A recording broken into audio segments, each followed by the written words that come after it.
Hello मेरे प्यारे viewers, कैसे हैं आप सभी लोग। आशा करती हूँ आप सभी लोग अच्छे होंगे। कहानी के लिए मेरे चैनल को सब्सक्राइब कीजिए, कहानी को लाइक और शेयर ज़रूर कीजिएगा और कहानी कैसी लगी प्लीज़ कमेंट बॉक्स में ज़रूर बताइएगा। कहानी को लेकर कोई भी राय सुझाव वो भी कमेंट बॉक्स में ज़रूर दीजिएगा। शुरू करते हैं हम आज की अपनी कहानी। मोहनलाल जी की दो बेटियाँ हैं। ज्योति जो अपने परिवार में सबसे छोटी है और आरोही बड़ी बेटी। मोहनलाल जी ने दोनों बेटियों को बड़े ही प्यार से पाला था। मोहनलाल जी की कमाई भी इतनी ज़्यादा नहीं थी कि वह अपनी बेटी की शादी बड़े घरों में करे, फिर भी उन्होंने आरोही की शादी खाते पीते परिवार में की थी। अपनी हैसियत से ज़्यादा ही उन्होंने बड़ी बेटी आरोही की शादी में खर्च किया था और ज्योति की शादी वह थोड़े बड़े घर में करना चाहते थे क्योंकि वह उनकी आखिरी बेटी थी। लेकिन जो भी लड़का मिलता था वह इतना ज़्यादा दहेज की मांग करता कि मोहनलाल जी चाहते हुए भी उसे लड़के से अपनी बेटी की शादी नहीं करा सकते थे। अगर कहीं मोहनलाल जी को जो लड़का पसंद आता था वह बेटी को या घर वालों को पसंद नहीं आता था। ऐसे में लड़का खोजते हुए 3 साल से भी ज़्यादा समय बीत गया। कोई भी अच्छा लड़का नहीं मिल रहा था। इसी वजह से घर में सब परेशान थे। ज्योति की उम्र भी निकलती जा रही थी, इसीलिए माँ को भी अपनी बेटी की बहुत चिंता होने लगी। एक दिन तो ज्योति की माँ ने यहाँ तक कह दिया, इस बार जो भी लड़का मिलेगा बिना सोचे समझे उसे हम ज्योति की शादी कर देंगे। लेकिन कहा जाता है कि जोड़ियाँ तो ऊपर से बनकर आती हैं। एक दिन अचानक ज्योति के बड़े मौसा जी घर पर आए हुए थे। उन्होंने ज्योति के लिए एक रिश्ते के बारे में बताया। एक लड़का है, दिल्ली में एक बड़ी कंपनी में काम करता है, इंजीनियर है। परिवार भी बहुत छोटा है, सिर्फ लड़का और उसके पिताजी, यानी घर में कुल 2 सदस्य हैं। ज्योति को वहाँ कोई परेशानी नहीं होगी। मोहनलाल जी ने मूसा जी की बात काटते हुए कहा, देख भाई, लड़का जब इतना पढ़ा लिखा और दिल्ली की नामी कंपनी में काम करता है तो वो हम जैसे मध्यम वर्गीय घर की लड़की से शादी क्यों करेंगे। आपको तो पता है हम इतना ज़्यादा दान दहेज नहीं दे सकते। फिर मौसा जी ने बोला, जी आपको दहेज में 1 रुपया नहीं देना है, बल्कि शादी का खर्च भी लड़के वाले ही उठाएंगे। बस लड़के में एक ही कमी है कि लड़के की शादी आज से 3 साल पहले एक लड़की से हुई थी और लड़की की किसी रोग के कारण देहांत हो गया था। लड़का बहुत अच्छा है, काफ़ी संस्कारी है। दिल्ली में उनका अपना खुद का आलीशान फ्लैट भी है। इससे अच्छा रिश्ता तो हमारी ज्योति के लिए हो ही नहीं सकता। मौसा जी ने इस रिश्ते पर जोर देते हुए कहा। कहीं न कहीं मोहनलाल जी को भी रिश्ता पसंद आ गया, लेकिन लड़के की दूसरी शादी है। जब यह बात ज्योति की माँ को पता चली तो वह मचल सी गई। उन्होंने कहा कि मेरी बेटी का विवाह मैं किसी शादीशुदा आदमी से हरगिज नहीं करूँगी। मैं अपनी बेटी की शादी किसी गरीब घर में कर दूंगी, लेकिन ऐसे लड़के से कभी नहीं करूंगी। क्या पता वह लड़की कैसे मरी है, हमें तो यह भी नहीं पता है कि वह मरी है या उन लोगों ने ही उसे मार दिया है। ना बाबा ना, मैं अपनी बेटी की शादी ऐसे घर में कतई ही नहीं करूंगी। उनका मन कई आशाओं का उसे गिर गया, लेकिन यह रिश्ता मोहनलाल जी को पसंद था तो वह पत्नी को मनाने में लग गए।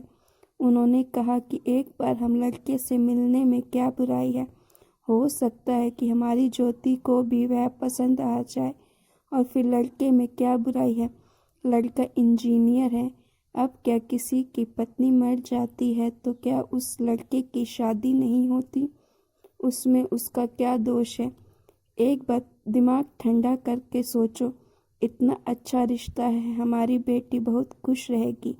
हम चाह कर भी इतने अच्छे घर में ज्योति की शादी नहीं कर पाएंगे और ऐसा भी नहीं है कि लड़का बहुत ज़्यादा उम्र दराज है। मुझे तो लगता है ज्योति के लड़का सही है। ज्योति भी देख रही थी उसके माता पिताजी कई सालों से उसकी शादी को लेकर बहुत चिंता में हैं। वह अपने माता पिता को और परेशान नहीं करना चाहती थी। इसीलिए जब उससे पूछा गया कि बिटिया तुम्हारी क्या राय है, क्या उसे लड़के से तुम्हारी शादी कर दी जाए, ज्योति ने बस इतना ही कहा कि आप लोगों को अगर ठीक लग रहा है तो मुझे कोई दिक्कत नहीं है। आप लोग जो करेंगे वही सही ही होगा। अगले सप्ताह लड़के वाले ज्योति को देखने के लिए आ गए। ज्योति के घर पर ही आए। लड़की का नाम अरविंद था और उसके पिताजी का अजय था। ज्योति देखने में खूबसूरत थी, इसी वजह से अरविंद ने ज्योति को पहली नज़र में ही पसंद कर लिया। उस दिन ज्योति का मौसा और मौसी भी आए हुए थे। मौसी ने अरविंद और उसके पिताजी से पूछा कि आप लोगों को लड़की पसंद है? अगर हाँ बोलो तो बात को आगे बढ़ाया जाए। अरविंद और अजय जी ने दोनों ने हाँ में जवाब दिया कि भाई साहब आप बात को आगे बढ़ाए, हमें लड़की बहुत पसंद है। हमारी तरफ से रिश्ता पक्का समझिए।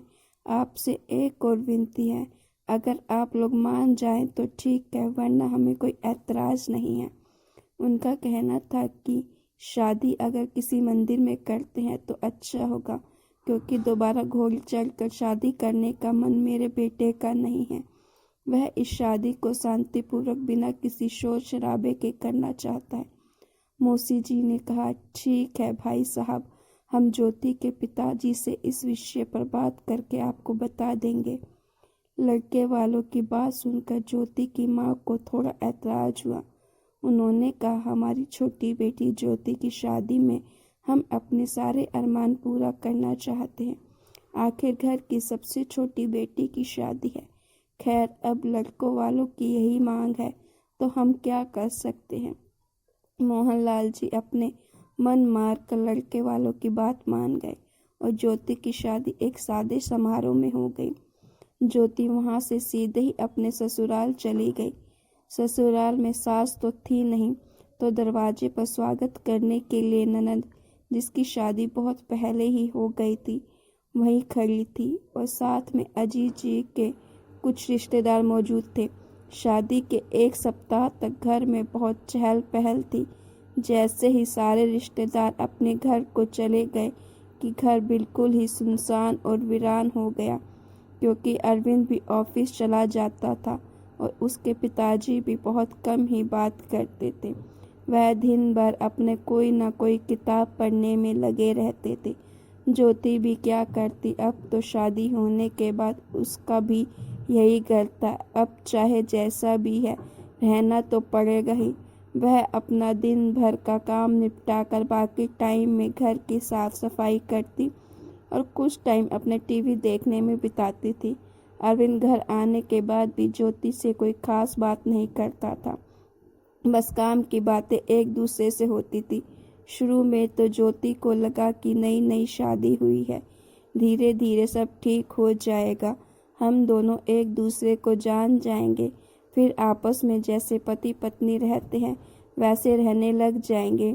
लेकिन शादी के 6 महीने बाद भी बस अरविंद और ज्योति के सिर्फ खाने पीने के दौरान ही बात होती थी। अरविंद भी ऑफिस से आता, खाना खाने के बाद सीधे सो जाता। यह भी नहीं पूछता था कि पत्नी कैसी है, दिन भर उसने क्या किया। कई बार तो ज्योति यही सोचती थी कि अगर मुझे सिर्फ खाना बनाने खिलाने के लिए घर में पोछा बर्तन करने के लिए लाए हैं तो फिर शादी करने की क्या ज़रूरत थी। इससे अच्छा की है लोग एक नौकरानी ही रख लेते।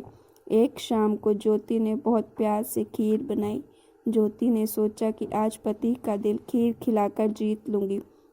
उसे पता था कि पति को खीर बहुत पसंद है, इसी वजह से उसने बड़े प्यार से खीर बनाई थी। उसने पति और अपने ससुर जी को कहा कि आप लोग खाने के टेबल पर बैठे, मैंने आप लोगों के लिए आज खीर बनाई है। भोजन के बाद खीर खाकर दोनों लोग चुपचाप अपने कमरे में चले गए। उसके बाद ज्योति ने जैसे ही खीर खाई तो उसे पता लगा उसमें चीनी नहीं थी। वह चीनी डालना ही भूल गई। ज्योति मन ही मन सोचने लगी, मेरे पति और पापा जी ने तो एक बार भी नहीं कहा कि इसमें शक्कर है ही नहीं, कितनी फीकी बनी है। यह सोच वह बहुत चिंता में हो गई। सीधे अपने कमरे में गई। उसने पति से बोला, अगर खीर में शक्कर नहीं थी तो आपने कहा क्यों नहीं। अरविंद का जवाब इतना ही था, कोई बात नहीं, टेबल पर शक्कर रखा हुआ था, हमने उसी के साथ खीर खा लिया। आखिर तुम भी तो इंसान हो, गलतियां हो ही जाती है। उस दिन से ज्योति सच में बहुत परेशान हो गई थी। उसे समझ में नहीं आ रहा था कि वह कैसे अपने ससुराल को मैनेज करे। उसे कोई अपने पति में कमी ही नजर नहीं आती थी। वह चाहती थी कि अरविंद उससे अपने मन की हर बात शेयर करे, अच्छी बुरी सारी बातें जैसे दूसरे पति पत्नी रहते हैं। मगर अरविंद बहुत शांत रहता, उसे बहुत कम बोलना। अगर वह कभी बाजार जाने के लिए अपने पति से 500 मांगती तो वह उसे 1000 देकर चला जाता। पति की खामोशी ज्योति को बहुत खलती। जब अरविंद अपने ऑफिस गया हुआ था, एक दिन उसने मौका देखकर अपने ससुर जी से बात करते हुए पूछा कि अरविंद क्या बचपन से ही ऐसे हैं। उन्होंने भी बहू की बातों को कोई स्पष्ट जवाब नहीं दिया। बस उन्होंने इतना ही कहा कि ऑफिस में काम का वर्कलोड ज़्यादा है, इसी वजह से वह तुमसे ज़्यादा बात नहीं कर पाता होगा, तुम ज़्यादा समय नहीं देता पाता होगा। धीरे धीरे सब ठीक हो जाएगा, तुम चिंता ना करो। ज्योति ने अपने ससुर से अरविंद के खाने पीने के पसंद और नापसंद के बारे में पूछा। बातों के दौरान ज्योति के ससुर ने बताया कि बेटे को खाने में करेला बिल्कुल भी पसंद नहीं है। करेला को देखकर वह गुस्सा हो जाता है। फिर ज्योति को याद आया कि वह तो एक दिन सब्जी में करेला ही बनाई थी। उसे करेले की सब्जी को बड़े प्यार से अरविंद खा गया था। एक शब्द भी नहीं बोला कि उसे करेला नहीं पसंद। उसके बाद भी तो उसने कई बार करेले की सब्जी बनाई थी, लेकिन पति ने तो कुछ भी नहीं कहा। अब तो ज्योति सच में बहुत ज़्यादा परेशान होने लगी थी कि आखिर पति ऐसा क्यों करता है। अगर उनको करेला पसंद नहीं था तो खाने में तो मुझे बता देते, मैं उस दिन के बाद करेला नहीं बनाती। कुछ तो बात ज़रूर है, वह मुझे शेयर नहीं करना चाहते हैं, लेकिन मैं भी कम नहीं, मैं पता लगा कर रखूँगी कि आखिर अरविंद ऐसा मेरे साथ क्यों करते हैं। ज्योति ने कितनी बार पति से कुछ पूछने की कोशिश की, आप हंसते क्यों नहीं हो, आप मुझसे ज़्यादा बातें क्यों नहीं करते। बस अरविंद मुस्कुरा कर ज्योति के बातों को टाल देता था। ज्योति एक दिन सुबह सुबह सबको नाश्ता करा कर न्यूज़पेपर पढ़ रही थी तो उसमें एक बगल के ही स्कूल में टीचर की वैकेंसी निकली हुई थी। ज्योति ने सोचा क्यों ना मैं जाकर इंटरव्यू दे दूं, मेरा भी टाइम पास हो जाएगा, दिन भर बैठे बैठे बोर होती रहती हूँ। शाम को जब अरविंद घर पर आए तो ज्योति ने इंटरव्यू वाली बात पति से शेयर की। अरविंद बोला, देख लो, अगर हो जाता है तो अच्छी बात है, तुम्हारा भी दिन अच्छे से कट जाएंगे। सुबह पति को ऑफिस भेजकर अपने ससुर जी को दवाई और नाश्ता खिलाकर ज्योति इंटरव्यू के लिए स्कूल में चली गई। वहाँ गई तो और 3-4 लड़कियाँ इंटरव्यू के लिए आई हुई थी, लेकिन फाइनल सिलेक्शन ज्योति का ही हुआ। अगले 1 तारीख से ज्योति स्कूल में पढ़ाने जाने लगी। स्कूल में जाते जाते धीरे धीरे सारे अध्यापकों से उसकी दोस्ती हो गई। उसके बाद में पता चला कि उसके स्कूल में जो एक शिक्षक पढ़ाती है वह उसके घर के बगल में ही रहती हैं। फिर उस दिन से दोनों साथ ही स्कूल में जाते हैं और साथ स्कूल की छुट्टी के वक्त घर आते। एक दिन ज्योति जब अपने सहकर्मी दोस्त के साथ वापस आ रही थी तो बातों में उसने पूछा, विशाखा तुम कब से यहाँ पर रहती हो। विशाखा ने जवाब दिया, मैं यहीं पर पैदा हुई हूँ। ज्योति ने फिर पूछा, फिर तो तुम्हें मेरे पति यानी कि अरविंद वर्मा जी को बचपन से जानती होगी। हाँ हाँ ज्योति, क्यों नहीं, मैं जानती हूँ उनको, मैं क्या पूरा मोहल्ला उनको जानता है। वह कमाल के सिंगर है। पहले कोई भी मोहल्ले में जागरण या कोई भी गाने का फंक्शन होता था तो अरविंद जी सबको बुलाते। तो आप मुझे क्या बता सकती है कि अरविंद की पहली पत्नी कैसे मरी। विशाखा ने कहा, मुझे भी उतना तो नहीं पता, बस इतना पता है कि लक्ष्मी घर में खाना बना रही थी तो कुकिंग गैस लीकेज हो गई और दम घुटने से उसकी मृत्यु हो गई। अब तो ज्योति बिल्कुल ही सहम गई। अब ज्योति का मन बिल्कुल भी घर में नहीं लग रहा था। वह अपने मायके जाना चाहती थी। उसने शाम को अरविंद के आने के बाद कहा कि मैं अपने घर जाना चाहती हूँ, मुझे छोड़ आना और कुछ समय बाद मुझे लेने आ जाना। अरविंद एक बार में ही मान गया। ज्योति को बिल्कुल ही अजीब सा लगा। एक बार भी इसने नहीं कहा कि अभी क्यों जाओगी, बाद में चले जाना। उसने हाँ में सिर हिला दिया। ठीक है, कल मैं पहुंचा दूंगा। अरविंद ने ज्योति को मायके छोड़ दिया। घर में अब सारे परेशान थे, लेकिन मोहनलाल जी ने कहा कि देखो बेटी, जो होना था वो तो हो गया। अब अरविंद तुम्हारा पति है, पहले क्या हुआ क्या नहीं उससे हमें कुछ लेना देना नहीं होना चाहिए। तुम यह देखो कि तुम्हारे साथ अरविंद का कैसा व्यवहार करता है। पापा, यही तो परेशानी है, वह मुझे कुछ कहते ही नहीं हैं। उनका सिर्फ मुझसे रिश्ता खाने पीने तक का ही है, उसके बाद में अपने ऑफिस के कामों में व्यस्त रहते हैं। मैं चाहती हूँ कि मेरे से बोले, लेकिन पता नहीं ये ऐसे क्यों हैं। मोहनलाल जी बोले, हाँ यह बात सोचने वाली है।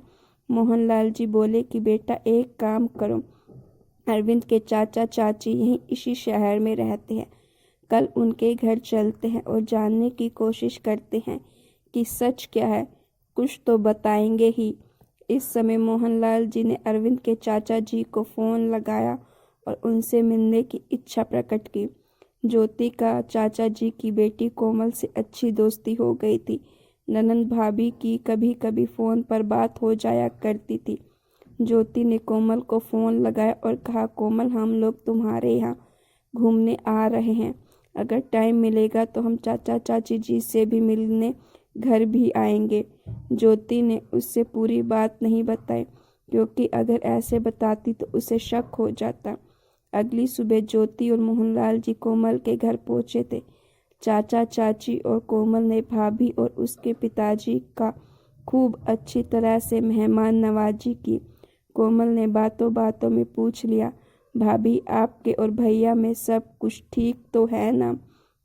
आप अचानक से अपने मायके चली गई। ज्योति ने कहा, नहीं जी, ऐसा कुछ नहीं है, बस मन ही नहीं लग रहा था तो मैंने अरविंद जी को मेरे मायके छोड़ आने के लिए कहा। कोमल ने भाभी के चेहरे को भांप लिया था। उसने बोला कि भाभी आप इतना परेशान क्यों दिख रही हैं? कोई बात है तो आप मुझसे शेयर करें, जितना भी हो सकता है मैं आपकी मदद करूंगी। यह सुनते ही ज्योति अपने ननंद के गले लिपट गई। रोते हुए बोली, कोमल मुझे आपसे आपके भैया के बारे में सब कुछ जानना है। अगर आप मुझे अपनी भाभी मानती हैं तो आप मुझे कोई भी बात नहीं छुपाएंगी। हाँ हाँ भाभी, बताइए क्या क्या जानना है आपको भाई के बारे में। चाची जी भी ज्योति को रोता देखकर चुप कराते हुए बोली, बहू तुम्हें कोई तक परेशानी हो तो तुम मुझे अपनी सासू माँ कह सकती हो, अरविंद मेरा भी बेटा है। तब ज्योति कहती है, चाची जी जब से शादी हुई है अरविंद मुझसे इतना चुप चुप क्यों रहते हैं? ऐसा लगता है कितना दर्द अपने अंदर समेटे हुए हैं। कुछ भी चीज़ मुझसे अपनी शेयर नहीं करते, नहीं ऑफिस की नहीं अपनी पर्सनल बातें। हमें बताया गया था कि उनकी पहली पत्नी की मौत की बीमारी से हुई थी, जबकि मुझे पता चला कि उनकी पहली पत्नी की मौत गैस लीक से हुई थी और मुझे समझ नहीं आ रहा है कि सच्चाई क्या है। चाची जी बोली, बहू तुम बिल्कुल ही निश्चित रहो, अरविंद बहुत ही अच्छा और समझदार लड़का है, वह कभी भी तुम्हारे साथ गलत नहीं कर सकता। और रही बात तुमसे बात छुपाने की, तो मैं वह सब सच सच तुम्हें बताऊंगी। दरअसल बात यह है कि अरविंद और लक्ष्मी दोनों ही एक कंपनी में नौकरी करते थे। शादी होने के बाद अरविंद नहीं चाहता था कि लक्ष्मी अब नौकरी करे, इसी वजह से उन दोनों के बीच लड़ाई शुरू हो गई। गुस्से की वजह से लक्ष्मी बहू खाना भी सही तरीके से नहीं बनाती थी, बस जैसे तैसे कुछ भी बना कर दे देती थी। एक दिन की बात है, खाना बनाते वक्त लक्ष्मी सब्जी में नमक डालना भूल गई थी। तब उसने खाना परोसा तो अरविंद ऑफिस वर्क की वजह से टेंशन में उस पर गुस्सा कर दिया। अगर तुम्हें खाना बनाना नहीं आता तो छोड़ दो, यह भी मत बनाओ, हम बाहर से खा लेंगे। लक्ष्मी भी गुस्से में अरविंद पर चिल्लाने लगी कि मैं तुम्हारे घर बैठकर तुम्हारा खाना बनाऊंगी, तुम्हारे कपड़े साफ करूंगी। अरविंद और लक्ष्मी के रोज रोज के झगड़े की वजह से लक्ष्मी ने कह दिया कि अब मैं तुम्हारे साथ एक पल भी नहीं रहना चाहती, मुझे तलाक चाहिए। अलग होने की बात सुनकर अरविंद बेचैन हो गया। उसने लक्ष्मी से माफ़ी मांगी और कहा कि तुम मुझे छोड़कर मत जाना, तुम अगर नौकरी करना चाहती हो तो ज़रूर करो, मुझे कोई आपत्ति नहीं है। उसके बाद दोनों में सुलह हो गई। लक्ष्मी ने दोबारा से नौकरी ज्वाइन कर ली। एक दिन सुबह नौकरी पर जाते समय जल्दीबाजी में वह गैस का मेन स्विच ऑफ करना भूल गई, जिसकी वजह से घर में गैस लीक हो गई। गैस लीक होने की वजह से उसकी मौत हो गई। उस समय अरविंद भाई और चाचा जी ऑफिस में ही थे। लक्ष्मी की मौत की वजह से सदमे में आ गया। बाद में मोहल्ले में यह बात भी फैलने लगी कि लक्ष्मी की मौत पति पत्नी के झगड़े के कारण हुई है और पुलिस कार्रवाई भी की गई थी, जिसके बाद जैसे तैसे करके उसको रफा दफा कर दिया गया। चाची जी कहती हैं, अरविंद बहुत ही नेक लड़का है, वह तुम्हारे साथ कुछ भी गलत नहीं कर सकता है। बस यही वजह है वह लक्ष्मी की मौत को खुद की वजह से मानता है, इसीलिए वह तुम्हारे साथ भी शायद चुपचाप रहता है, लेकिन वह दिल का बहुत ही अच्छा है। यह सब बात सुनकर ज्योति जल्द से जल्द अपने ससुराल जाना चाहती थी। वह अरविंद से बात करना चाहती थी। उसने चाची जी से अरविंद की पसंद और नापसंद के बारे में पूछा। सारी चीज़ पता करके वह अपने पिताजी से बोली, पिताजी मुझे ससुराल लेकर चलिए। उसके पिताजी उसे ससुराल ले जाते हैं। वहाँ पहुँचने में रात ज़्यादा हो जाती है। जब वह घर की घंटी बजाती है तो अरविंद उसको देखकर अचानक चौंक जाता है। वह पूछता है, सब ठीक तो है, तुम इतनी रात को यहाँ क्या कर रही हो? तो वह कहती है, आप चुप ही रहिए, आप तो कुछ बोलिए ही नहीं। आप अपने अंदर पता नहीं क्या क्या छुपा कर रखा है, कभी मुझसे शेयर नहीं करते हैं। मैं आपकी पत्नी हूँ, लेकिन आप मुझे कभी भी अपनी कोई भी बात नहीं बताते हैं। आप मुझसे वादा कीजिए कि आप आज के बाद मुझे कभी भी कोई बात नहीं छुपाएंगे। आपके अंदर जो भी बात है वह मुझे शेयर ज़रूर करेंगे, चाहे जैसी भी हो। उसकी बात सुनकर अरविंद की आंखों में आंसू आ जाते हैं। वह कहता है कि ज्योति मुझे माफ़ कर दो, मैं लक्ष्मी के गम से बाहर नहीं निकल पाया था, इस कारण से मैं तुम्हें भी पत्नी वाला प्यार नहीं दे पा रहा था, लेकिन अब आगे से ऐसा नहीं होगा। मैं कोशिश करूँगा कि तुम्हें वही प्यार मिले जिसकी तुम हकदार हो। इसके बाद दोनों अपने नए जीवन की शुरुआत करने की कोशिश करते हैं और कुछ समय बाद दोनों में सब कुछ ठीक हो जाता है। तो गाइज़, अगर आपको स्टोरी अच्छी लगी हो तो प्लीज़ स्टोरी को लाइक ज़रूर करें।